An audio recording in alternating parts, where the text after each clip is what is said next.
भारताचं संविधान सर्वांसाठी समान असेल तर मग वक्फ बोर्डाप्रमाणे सनातन बोर्ड सुद्धा असला पाहिजे असं मत देवकीनंदन ठाकूर महाराज यांनी नुकतंच व्यक्त केलं.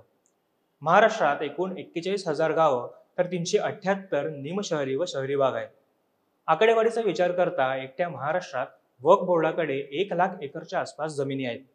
म्हणजेच प्रत्येक गावात कमीत कमी 2 एकर जमिनी या वक्फ बोर्डाकडे आहेत. महाराष्ट्रात 1960 साली वक्फ बोर्डाची निर्मिती झाली. तर मग गेल्या 64 वर्षात वक्फ बोर्डाकडे 1,00,000 एकर जमीन कुठून आली? भारतात दुसऱ्या इस्लामिक राष्ट्राची पेरणी होण्याच्या उद्देशाने या गोष्टीचा विचार करणे हा महत्त्वाचा आहे. विविध तथ्यांच्या आधारे या संदर्भात आज आपण जाणून घेण्याचा प्रयत्न करणार आहोत. नमस्कार, मी ओमकार मुळे, कॅमेऱ्यावर आहेत अविनाश सूर्यवंशी. आजच्या घडीला भारतीय लष्कर आणि रेल्वेनंतर वक्फ बोर्डाकडे सर्वाधिक जमीन आहे. म्हणजेच वक्फ बोर्ड हे देशातील तिसऱ्या मोठा जमीन मालक आहे असं म्हणायला हरकत नाही. भारताच्या वक्फ व्यवस्थापन प्रणालीनुसार देशातील सर्व वक्फ बोर्डाकडे मिळून एकूण 8,54,509 मालमत्ता आहेत. देशभरात वक्फकडे 8,00,000 एकरपेक्षा जास्त जमिनीचा मालकी हक्क आहे. जगातील एकाही देशात वक्फ बोर्ड नावाची संस्था नाही. फक्त भारतातच अशा प्रकारची एक संस्था आहे ज्याद्वारे एका विशिष्ट धर्माच्या देणगीचे नियोजन केले जातं. अशा प्रकारची संस्था भारतात निर्माण करण्यासाठी पंतप्रधान नेहरूंनी संसदेत विधेयक मांडलं होतं.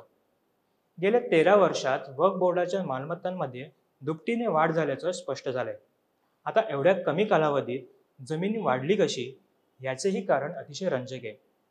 महाराष्ट्र राज्य वक्फ बोर्डाकडे उपलब्ध असलेल्या ऑनलाईन डेटानुसार राज्यातील एकूण 92,000 एकरच्या जमिनीवर 23,566 नोंदणीकृत वक्फ बोर्डाची मालमत्ता ही आहे. यापैकी 15,877 वक्फ मालमत्ता ही औरंगाबाद विभागात आहे. मराठवाडा विभागातील औरंगाबाद महामंडळातील वक्फ बोर्डाच्या मालकीच्या 60% जमिनी ही अतिक्रमित आहे. ही माहिती ही त्यांच्याच अधिकृत वेबसाईटवर उपलब्ध आहे. वक्फ बोर्ड स्वतः कबूल करते की या सर्व मालमत्तांपैकी तब्बल 70% जमीन ही अतिक्रमित आहे. याचा अर्थ असा होतो की 92,000 एकर जमिनींपैकी 70% ही बेकायदेशीररित्या बळकावली गेली आहे. आता यावर असेही प्रश्न निर्माण होऊ शकतात की या जमिनी नक्की कोणाच्या होत्या? या जमिनी वक्फ बोर्डाच्या ताब्यात कशा गेल्या? जर या जमिनी सरकारच्या होत्या तर प्रशासनाने कुठलीही कारवाई का केली नाही? जेव्हा वक्फ बोर्ड बेकायदेशीरपणे जमीन ताब्यात घेत होता तेव्हा त्याकडे कोणाचंच लक्ष कसं गेले नाही?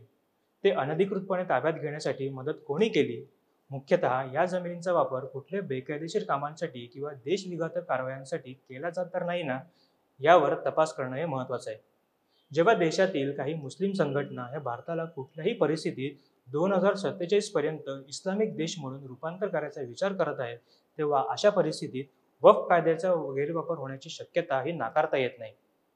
वक्फ कायद्यानुसार तुमची मालमत्ता ही वक्फ म्हणून घोषित केली असेल तर तुम्ही त्याविरुद्ध न्यायालयात जाऊ शकत नाही. तुम्हाला वक्फ बोर्डाकडेच अपील करावे लागेल. वक्फ बोर्डाचा निर्णय हा तुमच्या विरोधात आला तर तुम्ही न्यायालयात सुद्धा जाऊ शकत नाही. अहिल्यानगर येथील 400 वर्ष जुन्या असलेल्या संत कानिफनाथ समाधी मंदिराच्या 40 एकर जागेवर वक्फ बोर्डाने बेकायदेशीरपणे अतिक्रमण करून त्याला पीराचा दर्गा म्हणून म्हणू लागले. त्यांनी केवळ जमीन बळकावली नाही तर कागदपत्रांमधून कानिफनाथ समाधी मंदिराचा उल्लेखही काढून टाकला. छत्रपती शाहू महाराजांनी अन्य समाजातील विद्यार्थ्यांच्या शिक्षणासाठी कोल्हापूर येथे स्थापन केलेल्या द मोहम्मदन एज्युकेशन सोसायटीची कोट्यावधी रुपयांची संपत्ती ही बळकावण्याची प्रक्रिया वक्फ बोर्डाने चालू केली आहे. अलीकडेच प्रकाशित झालेल्या बातमीनुसार राजर्षी शाहू महाराजांनी स्थापन केलेल्या मोहम्मदन एज्युकेशन सोसायटीच्या 3,500 कोटी रुपयांच्या मालमत्तेवर वक्फने दावा केला आहे. ऑगस्ट 2014 मध्ये सुद्धा वक्फ बोर्डाने औरंगाबाद महापालिकेला नोटीस पाठवून जालना रस्त्यालगतच्या एका वादग्रस्त जागेच्या मालकीचा दावा केला होता.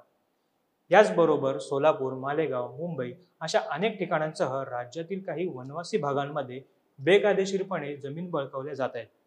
यावरून सध्याची परिस्थिती ही किती गंभीर आणि विचार करण्यास्पद आहे हे जाणणे निश्चितच आहे.